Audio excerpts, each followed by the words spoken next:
हज़रत उमर फ़ारूक रज़ी अल्लाह ताला अन्हु बड़े अफसुर्दा होते हैं और हुजूर जाने कायनात की बारगाह में हाज़िर होते हैं। कहते हैं हुजूर देखें मेरी जवान साल बेटी है, बेवा हो गई है। मैंने पहले हज़रत सिद्दीक़ अकबर को कहा है, फिर हज़रत उस्मान गनी को कहा है, दोनों ने जवाब नहीं दिया, मेरी बात को टाल दिया है। हुजूर जाने कायनात तसल्ली देते हैं। तो जुमला इरशाद फरमाया ना, कहा उमर फिक्र ना करो, हफ्सा को उस्मान से बेहतर मिलेगा और हफ्सा को उस्मान से बेहतर मिलेगा, उस्मान को हफ्सा से बेहतर मिलेगी। उस्मान को हफ्सा से बेहतर और हफ्सा को उस्मान से बेहतर। हज़रत उमर फ़ारूक रज़ी अल्लाह ताला अन्हु फ़ौरन समझ गए कि मेरी बेटी हुजूर जाने कायनात के अक़द में आने वाली है। खुश होते हैं, मुबारक देते हैं अपनी बेटी को जाके। और कुछ वक्त गुजरता है कि हज़रत हफ्सा रज़ी अल्लाह ताला अन्हा का 3 हिजरी माह शाबान में हुजूर जाने कायनात सल्लल्लाहु अलैहि वसल्लम से निकाह हो जाता है। दूसरी बात यह है कि हज़रत हफ्सा को तो उस्मान से बेहतर यानी नबी पाक सल्लल्लाहु अलैहि वसल्लम मिल गए, और जो हुजूर ने इरशाद फरमाया था कि उस्मान को हफ्सा से बेहतर मिलेगी, वो क्या हुआ? वो मामला ये था कि हज़रत उस्मान गनी रज़ी अल्लाह ताला अन्हु के निकाह में हुजूर जाने कायनात सल्लल्लाहु अलैहि वसल्लम की लफ्ते जिगर सैयदा रुकैया थी, जो ग़ज़वा बदर के इर्द गिर्द के वक्त में वफ़ात पा गई। कुछ वक्त गुजरता है, हुजूर जाने कायनात हज़रत रुकैया के बाद अपनी दूसरी लफ्ते जिगर हज़रत उम्मे कुलसूम भी हज़रत उस्मान गनी के निकाह में दे देती हैं। और यूँ ये हज़रत उस्मान गनी रज़ी अल्लाह ताला अन्हु ज़ुन्नुरैन बन जाते हैं, 2 नूरों वाले। तीसरी बात ये हुई तीसरी हिजरी में कि उम्मुल मुमिनीन, इनका एक लक़ब है उम्मुल मसाकीन, हज़रत ज़ैनब बिनते खुज़ैमा रज़ी अल्लाह ताला अन्हा। ये हज़रत अब्दुल्ला बिन जहश के निकाह में थी, जो ग़ज़वा ओहद में शहीद हुए। इनको भी ये सआदत मिलती है कि हज़रत ज़ैनब बिनते खुज़ैमा भी हुजूर जाने कायनात सल्लल्लाहु अलैहि वसल्लम की ज़ौजा बनती हैं। लेकिन कुछ माह के बाद इनका इंतकाल हो जाता है। हज़रत सैयदा खदीजतुल कुबरा के बाद ये दूसरी बीवी थी कि जिनको हुजूर जाने कायनात की ज़ाहरी हयात में ही इंतकाल हुआ।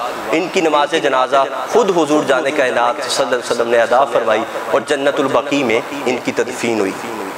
तीसरी बात, एक विलादत हुई शबीह मुस्तफ़ा, जिनको देख के हुजूर जाने कायनात की याद ताज़ा हो जाती है। शक्ल सूरत में हुजूर से मिलते हैं, हुजूर के नवासे, हुजूर जाने कायनात जिनको खुद सरदार का लक़ब देते हैं, इन नबनी हाज़ा सय्यिदुन। हुजूर फरमाते हैं ये मेरा बेटा शहजादा है, ये सरदार है।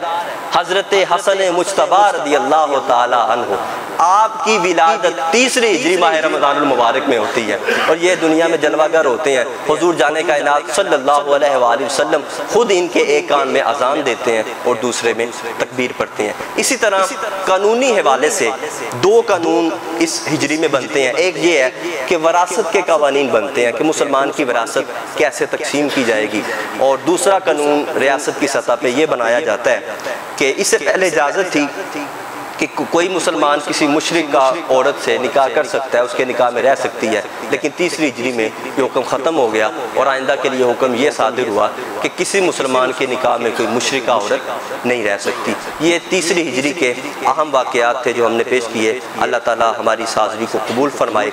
आइंदा जुमातुल मुबारक में इंशाअल्लाह चौथी हिजरी के अहम वाक़यात पर गुफ्तगू होगी। दरस फ़िक़्ह के हवाले से गुज़श्ता जुमातुल मुबारक में हमने कुरान पाक से मुताल्लिका कुछ बातें की थी, मुहकम मुतशाबे इस्तिलाहात पर भी कुछ गुफ्तगू हुई थी। क्या कोई ऐसा शख्स है कि हुजूर जाने कायनात सल्लल्लाहु अलैहि वसल्लम पे उतरा हुआ कुरान जिसको हर चीज़ का इल्म हो कुरान के बारे में? तो इसका जवाब इन्हीं अल्फाज में है कि जिस सीनाए अक़दस पे ये कुरान नाजिल हुआ है उसका लक़ब ये है वो अल्लमा का मालम तकुन तालम। जो कुछ हुजूर जाने कायनात नहीं जानते थे अल्लाह ताला ने सारा इल्म हुजूर के सीना अक़दस में नाज़िल फरमा दिया।